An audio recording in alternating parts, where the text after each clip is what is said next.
and Microsoft have let us in on their plans for their upcoming consoles, it's time to consider how the PlayStation 4 and Xbox One stack up against each other. Their specs look similar on paper, but it's how they'll handle software and services that will set the two consoles apart.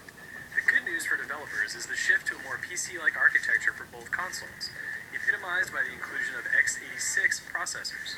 Given that most developers create their games on PCs, the similar processing architecture should allow them to jump right into development without the burden of deciphering the capabilities of proprietary hardware, or worrying about cross-compatibility, both common struggles experienced by developers during the last console generation.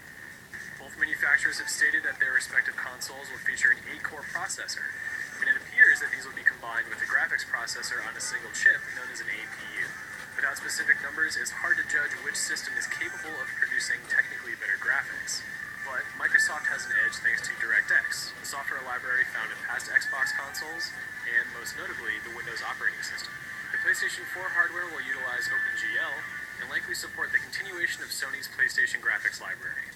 One isn't necessarily better than the other, but PC developers could find it easier to port games to the Xbox One versus the PlayStation 4. Each console is also slated to ship with 8GB of RAM, to be shared between the CPU and GPU, a huge uptick compared to the last generation.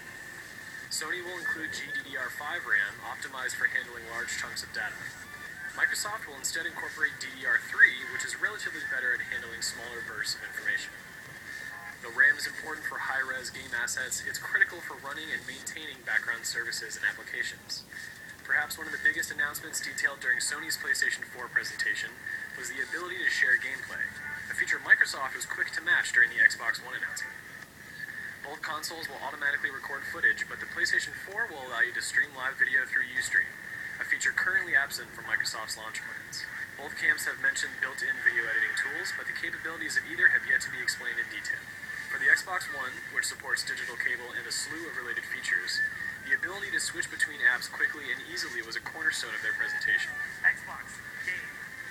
Microsoft proudly displayed the system-wide integration of the now-required Kinect, boasting its improved voice recognition and motion tracking capabilities by dynamically switching between gameplay, live TV, and Internet Explorer during its presentation. Sony had its own camera sensor on display during its February announcement, the PlayStation 4i. But there are a few details about how voice recognition and motion tracking will be integrated into the ps4 operating system. When you aren't shouting at your TV, you're going to need a controller, and both systems are receiving upgraded variations on past designs.